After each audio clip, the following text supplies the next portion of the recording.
بسم الله الرحمن الرحيم سيدا أد كل جيل لسعتان لما عالم كوحة ومان تدقال بلارن كل جرا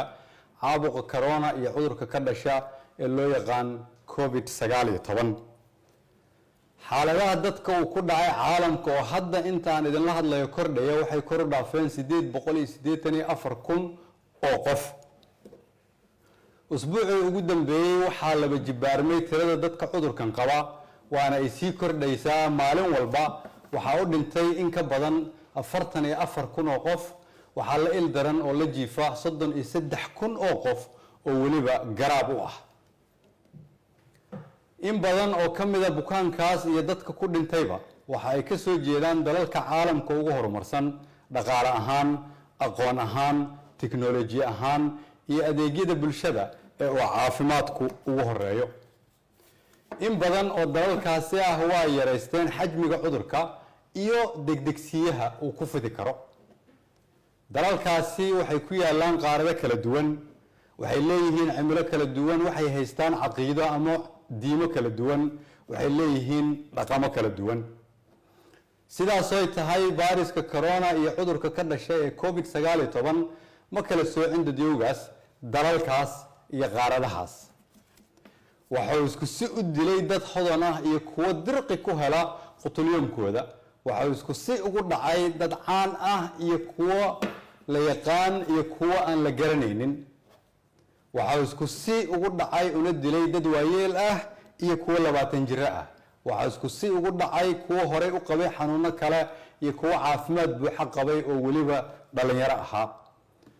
waxaan halkan تعسي وقدريا أمد الصوماليات قال أهان قويسكي وكجيريودي الله نحريستي رئيس الوزراء هراء الصوماليا مدن النور حسن حسين نور cadde وعذر كان جيريودي ذلك إنجليزك وعن سيدو كلا تعسي وقدريا قويسك مواطنين الصوماليات عذر كان جيريودي ضافها عالمك قال أهان ذلك سويدن إنجليزك دنمارك نروي يمالها كلا walaalayaal maadaama cudurkani si xoogan u socdo kuna soo badanayo geeska Afrika waxa muhiim ah inaan xoojino foojignaanteena waa inaan aqbalnaa inaan ku jirno xaaladan caadi ahayn oo aan garwaaqsanaa in cudurkani dhab yahay sidaas daraadeed waa inaan muujinaa foojignaan dheeri ah si aan dadkeena u badbaadino cudurkan sida safmarka ah u dilaya dadka waa cadow laga guuleysan karo lagana guuleysan doono hadii Ilaahay yiraahdo kasoo awoodda dhaqaale iyo tan aqooneed ee lagula tacaalo bukaanka haddana dawada ugu wanaagsan ee ilaa iyo hadda la isku raacsan yahay waa ka hortagga guusha ama fashilka dadaalka ka hortagga waxay marka ugu horeysa ilaa iyo xad ku xiran yihiin qofka ama shakhsiga marka xigana waxay ku xiran yihiin dhaqanka umadeed iyo sida ay u dhageystaan ama ugu hoggaansamaan qorshayaasha iyo tallaabooyinka madaxdooda talooyinka madaxdooda iyo howlwadaanadooda caafimaadka si looga hortago cudurkan kuma filno dawladda federaalka kaligeed kuma filno dawlad goboleedyada kaligood kuma filno adeegayaasha caafimaadka kaligood waxaan u baahannahay garabkiina dhagihiina qalbigiina xoogiina